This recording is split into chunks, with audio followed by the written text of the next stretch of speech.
Have you ever listened to native English speakers and wondered why they say things so differently from your textbook? Well, today I'm going to share 10 expressions that native speakers use constantly, but you probably won't find in a traditional English class. And here's the best part. Once you start using these phrases, people will instantly recognize that you speak English naturally. Welcome back to Daily English Edge.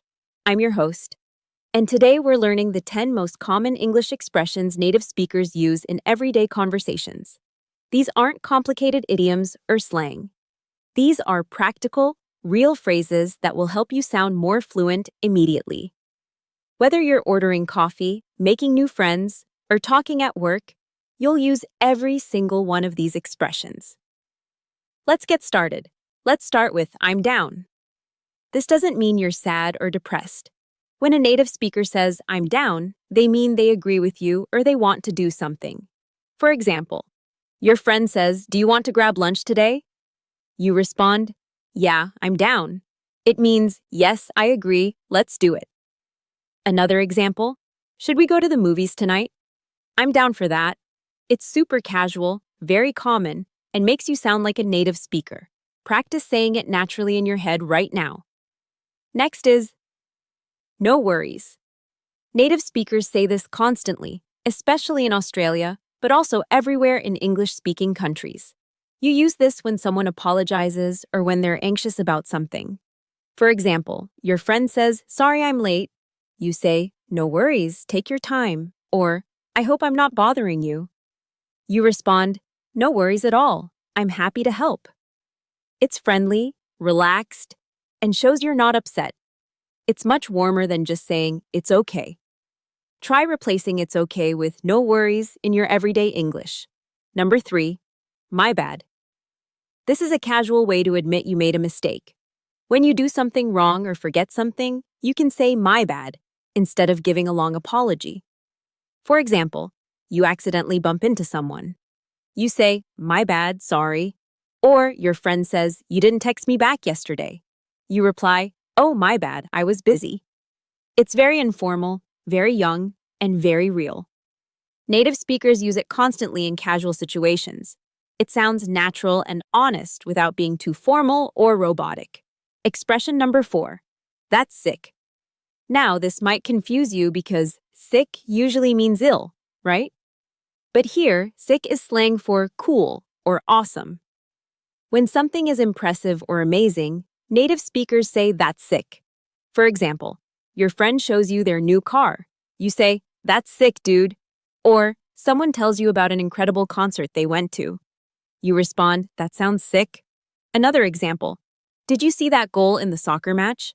Yeah, that was absolutely sick. You'll also hear that's fire or that's lit, meaning the same thing.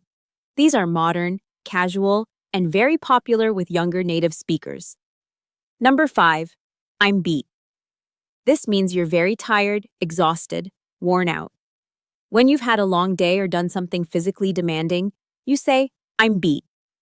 For example, after a long day at work, your friend asks, want to go out tonight? You say, nah, I'm beat. I just want to go home and sleep. Or, you finish a difficult workout. You tell your friend, wow, that was intense. I'm beat. It's much more natural and casual than saying, I'm tired. Native speakers use this expression constantly, especially after physical activity or a stressful day. Expression number 6, I feel you. This means you understand someone's feelings or situation. You empathize with them. For example, your friend says, I'm so stressed about my exam. You respond, I feel you, that's tough. Or someone complains, I hate when people are late. You say, I feel you, that's so annoying. It shows you understand their emotions and can relate to their experience. It's warm, genuine, and very commonly used in real conversations. This is perfect for building connections with native speakers because it shows emotional intelligence and understanding. Number 7, that's a lot. Native speakers use this expression to mean something is excessive, overwhelming, or too much.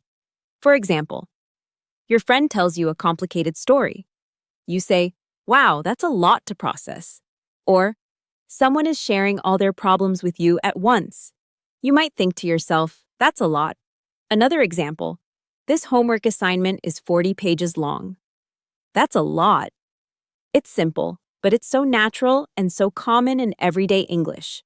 You can use it for situations, information, emotions, or requests that feel overwhelming. Expression number 8, not gonna lie. This is a casual phrase meaning you're about to tell someone something honest, usually something you wouldn't normally say. It's often used when you're being sincere or a little critical. For example, your friend asks, "How do I look?" You say, "Not gonna lie, that outfit is not your best look." Or someone asks, "Is this restaurant good?"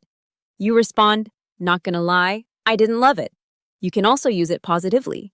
"Not gonna lie, this pizza is incredible."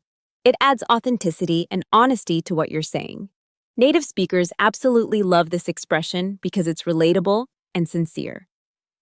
Number 9, what's good? This is a friendly greeting or a way to ask what someone recommends. When you see a friend, you can say, "What's good?" as a casual hello. For example, you see your coworker in the morning. You say, "What's good?" They respond with, "Hey, what's up?" It's very informal and friendly. You can also use it to ask for a recommendation. You're at a restaurant. You ask the waiter, "What's good here?" meaning, "What do you recommend?" Or at a coffee shop, "What's good on the menu today?" It's so natural and makes conversations feel more relaxed and authentic. And finally, expression number 10, for sure. This means definitely or absolutely. Native speakers use this to show strong agreement or certainty. For example, your friend asks, "Do you want to come to my birthday party?" You answer, "For sure, I wouldn't miss it." Or, "Is that restaurant good?" "For sure, I love it there." Another example, "Will you help me move next weekend?" "For sure, no problem." You can also shorten it to just "for sure" as a standalone response. It's casual, confident, and used constantly in real conversations. This expression will make you sound natural and friendly. There you have it, 10 expressions native speakers use every single day. These phrases are the foundation of natural, fluent English. The key is practice. Start using these in your everyday conversations, and you'll notice people responding differently to you immediately. You'll sound more confident, more natural, and more like a native speaker. If you found this helpful, please hit that subscribe button and turn on notifications so you never miss a lesson. I publish a new English lesson every single day on Daily English Edge. Thank you for watching, and I'll see you in the next video.